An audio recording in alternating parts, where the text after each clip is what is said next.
fam? Thank you for joining me for another episode of George Reviews. I am the 80s Transformers fan, and today on George Reviews we have a versus battle. Superman versus Superman. A titan against a titan! Today these guys are going to battle it out to see which Superman reigns supreme in my collection, and the other one has to go. On my left, the most recent release of Superman from Mcfarlane. He's in the digital line. And on my right, from DC Action Comics, this was a Walmart exclusive gold label that came out near the end of 2024. This was going to be the main guy, but now I think this is going to be the main guy. But we're going to put him head to head because Mcfarlane always does something wrong or negative with every release it is. They do something to just keep it from being perfect. This guy right here was the original Superman released in the DC Multiverse line from Mcfarlane. And then this guy was my attempt to replace him. It kind of didn't go so well. I'm going to talk about it real quick. Now, this first release of Superman into the Multiverse line from Mcfarlane was a pretty damn good figure. Nice sculpt. I mean, it had its problems early in the line because it was an early figure. But one thing I didn't like about it was the extra large S. It was not bad, but why was it so big? And then why was it metallic, right? And I could have lived with the suit not being bright. But it just was a couple things wrong with it. And then we got no S on the back of the cape. So fast forwarding, there's been multiple Superman releases, and I don't buy everything. I'm not that completist guy. I let a lot of that stuff pass. And then we got the Hush Superman at some point, and I thought this was going to be my guy. And again, there were a couple things with the figure that I didn't like, as always. Like, why is the S, like, dripping? Like, what is that? I still haven't, you know what I'm saying, gotten over that. Then he has the large hands, which isn't that big of a problem. Then his skin, he has this pale skin like he's sick or something. And then, like, I thought maybe I can kit bash from one Superman to another, but you can't match the skin on his neck with any other Superman. I was like, I'm not going to do all that and try to make this guy look better. So I was kind of bummed out about that a little bit, but he managed to get the S on the cape, and then the cape was like windswept. And when you have a static plastic cape, you just kind of want it to be neutral. This is like a slight breeze to it, but you kind of just want it to be straight down. Because like whatever this guy is doing, the wind is blowing that way. Which is sweet. It's nice molded in, folded detail, but it's sweet, but it's not. Just bring it down. Let's cut it off right here. And we got it. You know what I'm saying? So this guy kind of was like, if this guy was a 9, this guy was an 8 in my collection. He kind of didn't pull off the replacement for him. But it was a lot of things that I actually liked about him. But now we have basically a replacement for this guy and a replacement for this guy. And they're going to battle it out for who's number 1 in my collection. So let's do it. All right, let's take a look at the more recent release packaging. This is the digital packaging from Mcfarlane Toys. And for whatever reason, these guys cost $30, and it's the exact same amount of stuff in the box, except for you get the digital card, and that is the most nerdy thing. I'm a 70s baby, an 80s kid, and I read comic books on into the 90s. I don't read comic books anymore because, you know, how many times can you retell a story? So I'm not like a New 52 or a video game injustice type guy. Like, I'm kind of a throwback, and this is kind of suits my palette to a T. I mean, we're going to talk about what I don't like about this figure. But anyway, this is the box. Spinning around. Nice artwork. This is my era of Superman. That is him. So this is it. 14 and up. But this is the packaging. For whatever reason, he gets like a $10 price hike over the standard gold label. And it's weird because they put the digital feature on the toys that are meant for the older people. They charge like the older people in my age group coming from this era like $10 more. Like we being punished for one in the silver age and the classic age type people in this digital line. They should just be regular releases. And over here we have the Action Comics Superman in the standard Mcfarlane packaging for a single release. It is a gold label release. We're going to spin them around, check out the back of the box. We have Clark Kent transforming into Superman. And this is what we need. Before this guy is gone and done, we need a Clark Kent transforming into Superman. Anyway, let's get our guys open. Let's get the battle going. I'm going to start with the Superman from the Silver Age. Kind of actually leaning towards this guy. He's winning the battle already in my mind.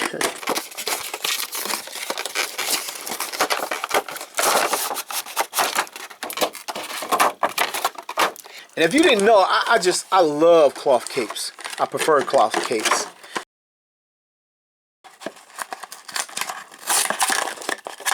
We get one digital stand.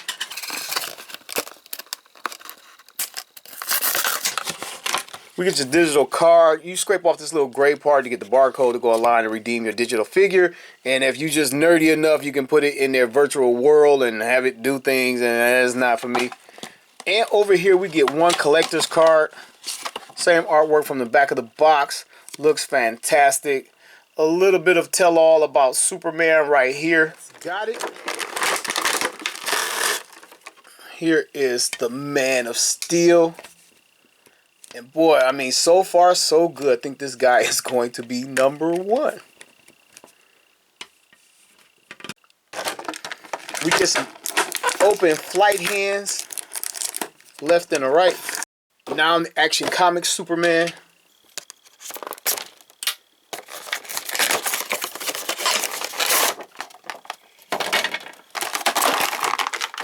We get a flight stand over for less money. We get a flight stand. I mean, this is insane. Like, what is Mcfarlane doing? All Superman should come with a flight stand. All flying characters, and that's like their main ability, should come with a flight stand. I mean, it's not his main ability, but it's what he's most known for. Collector's card. I used to didn't care for these, but now I'm really into collecting them and keeping them pristine. But there's a little bit of data on Kal-El, Clark Kent, if you want to pause and read.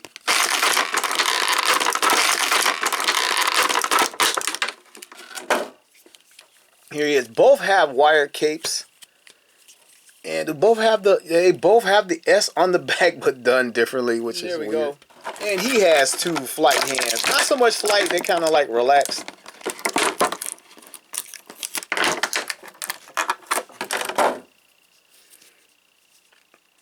Here they are, and they are painted over. I prefer them, whatever flesh tone you have, whether it's Caucasian, Asian, black, whatever. Just cast it in that plastic. Don't paint my figure and when you don't have to. All right, let's get our guys loaded up. And his flight stand doubles as an actual stand. Some assembly required. It's very simple. And we can get him stand on his stand. This concludes the unboxing portion of the video. All right, photo op is over. Time to take a look at these guys. Let's start with the front runner in this versus battle, the Silver Age Superman. We're gonna bring closer, take a look at his head. This is how I like my skin tones. Cast it in the plastic instead of painting over. It looks like he has a little bit of highlighting on his forehead. His face printing and painting looks to be very well done. You can see his blue eyes. He has the cartoon blue streaks on top of his head from the panels, straight from the pages of the comic book. The S on his chest, people have brought it up, and I'm bringing it up too, like, why is it outlined in black? He always does these little things at Mcfarlane Toys that have you like, what the hell? Coming down to his strongman trunks down here with the belt. The painting could have been a little bit better, but it is a small, like, dainty little area, so I'll give that a pass. Has wrinkles in his tights, which is nice, and I don't like the overmolded suits they put on these guys. I like it simple, just like this. He appears to be wearing the proper boots. Ankles are much better. They came a long way since this guy. And the joints in the wrist, the balls used to just hang out. But yeah, he looks good. He has the wire cape, the filled-in S that I grew up on. Really liking this guy. I knew I would. I mean, I waited the entire line to get this Superman, and then they announced the end of the line coming soon. Like, you bastards. His fists are cast in the same flesh tone plastic as his head. No paint over here, which is very nice. This guy looks good. Let's go ahead and do articulation. Superman can't look up that far, which kind of sucks because when you're flying, you want him to look forward. And I guess you got to kind of lean him back. Yeah, he can't look straight up because of the sculpt of the hair, so I'm not really complaining about that. Head will go for a full 360. Get some left to right expressions out of it. The shoulder joint rotates all around and has some up and down in it. That is very nice. Was not expecting that. These are not butterfly hinges, but they kind of sort of work as butterfly hinges a little bit as far as you get them across his chest. a great deal to the back like that, like he's breaking the chain. Arm goes for a 360 at the shoulder. Bicep swivel. Double jointed elbows. Just come into his wrist. Full 360 right there. Up and down hinge. His midsection, he can go back a lot. And to the front. And come into his waist. Full 360. Splits to the side. Yes. And kick to the front. Yes. Kick to the back. Not so much as catching his trunks, but it's in there. And I'm going to go ahead and give that a yes. Mcfarlane doesn't go for thigh swivel really, but we get a little bit right here. So I guess that's good enough. Double jointed pin knee. You think this guy would have got around and going pinless at this point in the line, but no. It's not a deal breaker for me, but we get this much out of the knee. And the knee is sculpted well enough or different enough from the early releases where it's not broken up too bad. Coming down to his boot, I don't think Mcfarlane doesn't do boot cuts. But he gets the rotation at the ankle, and we get the front, back, side to side, and we get a toe articulation, which is just wonderful. Switching to Superman open palms, his hands just pop on and off very easily. These hands are huge. They look good. They're molded well, but they're noticeably huge. You stop being bad. And I guess what would be the last point of articulation is the cape. He has a wire running down either side of it. It does what it needs to do. I was kind of complaining about it, not having a wire all the way around, but it gets the job done. You can get it in the air for some wind blowing positions, and then it can hold up, and you can get them out here, some flight positions. So yeah, this is probably my favorite Superman so far. I haven't even got to this guy. He's actually a bonus to this review, but all right, let's get him off his flight stand. And again, this is like a straight up reissue with a cloth cape, which is good. They updated the cape from the original 1000 comics version, and they updated the Superman emblem on the chest, which I kind of got a problem with. Like, why does it have a metallic finish? The original version had the same metallic finish. This is like the thing Superman took off his chest in the movie and threw on Non and trapped him.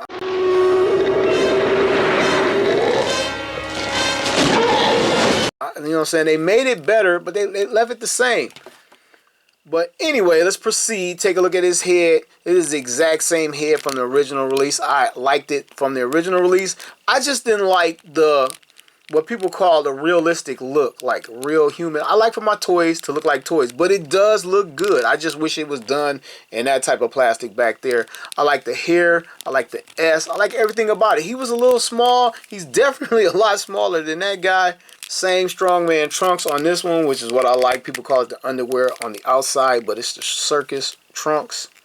Boots look good. He has the original giant ball ankles, which were terrible. And he has the S on the back this time, but it's not done, in my opinion, properly.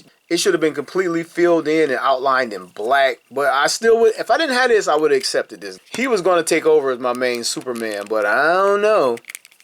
So it's the same articulation as the original figure. It was nice, but could have been better. Get his arms up this far. Those shoulder cups aren't moving at all like the other one. It's just covering the gap.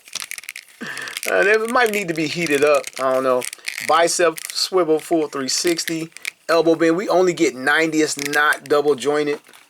We get a 360 out of the wrist with an up and down hinge as well. Coming to his waist. Not a lot of that. It won't rock back at all. It's very tight. A little bit of forward. And you can rotate it. It probably would do a full 360, but I don't want to stretch it because it's an oval type shape. Coming to his waist. Full 360 out of that. His muscle definition in his abdomen is a lot better. I do like the way this is sculpted over that one. His legs, great splits. Superior from the front to the back.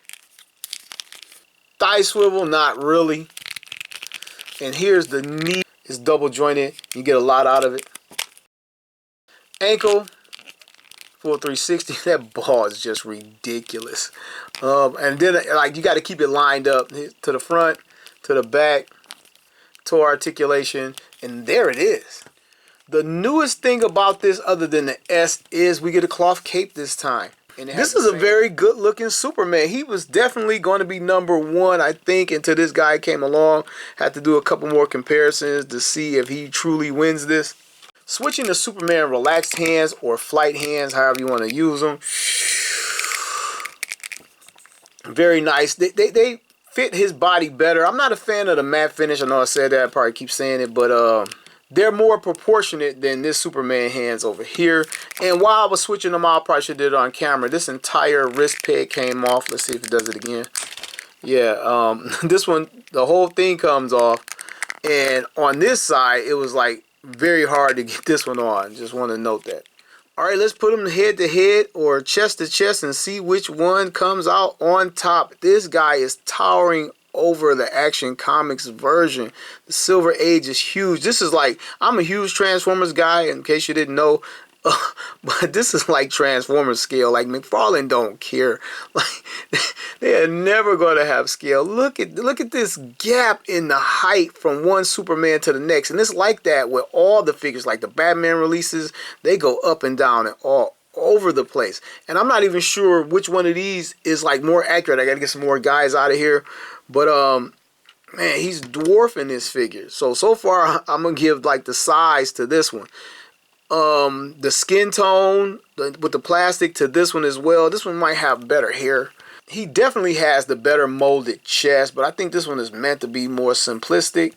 Trunks are better over here. The overall color is what I wanted more over here. And when they released this one, I was like, why is it not brighter? And the actual fabric of the cape is better right here, but this S back here wins. So this guy is just winning. This is the better release. And this is going to be my main Superman in my collection. So let's get some comparisons up here. Time to give these Superman a size up and a rundown. All right, here are my previous Superman. And with these are the same two bodies. But with 3 different body styles, we got 3 different heights. Taking a closer look at the height scaling between the Silver Age Superman, the Hush Superman, and the Action Comics Superman. And it's kind of shocking that it's all over the place like this. And also, I want to point out that this guy can't put that arm down for shit. All right, for my scale size up and rundown, here is Action Comics Superman with my modest Justice League. You can't get a proper scaling on anybody because every time they make a figure, he might go up in height or down in height. But as it stands, this Flash is the tallest guy in this group. And you always kind of want to contrast Batman to Superman. And this Superman is not tall as Batman. And then again, that Batman has a teeny tiny head. And now for the Silver Age Superman with these guys. And this looks pretty good. I can accept Superman height. He's taller than Flash. He's taller than everybody. But depending on what guy you plug in and which body, this will change and flip-flop. So I really can't fault either one of these guys for their height. But we definitely got to update that Batman. I'm going to do a versus battle and get a new Batman in my collection. Now, straight from the box art and straight from the comic books, here is Silver Age Superman artwork. This guy over here, chest and muscle structure, is a lot more closely matching the Action Comics version than the Silver Age.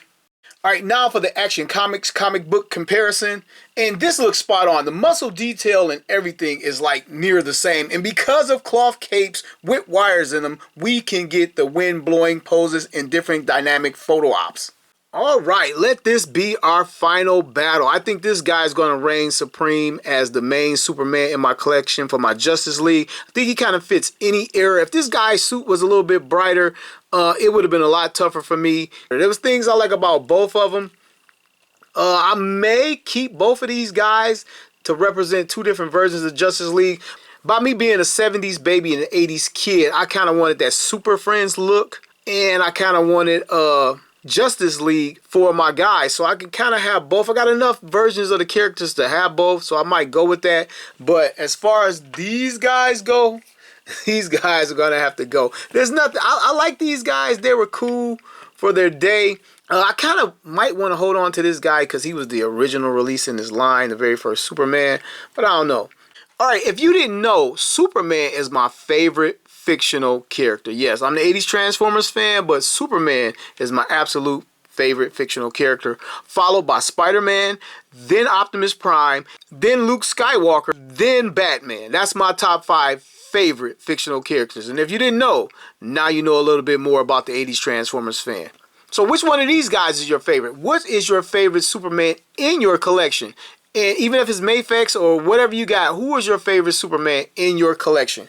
That's all I got for you guys. Thanks for joining me once again for the reviews where every toy has a story.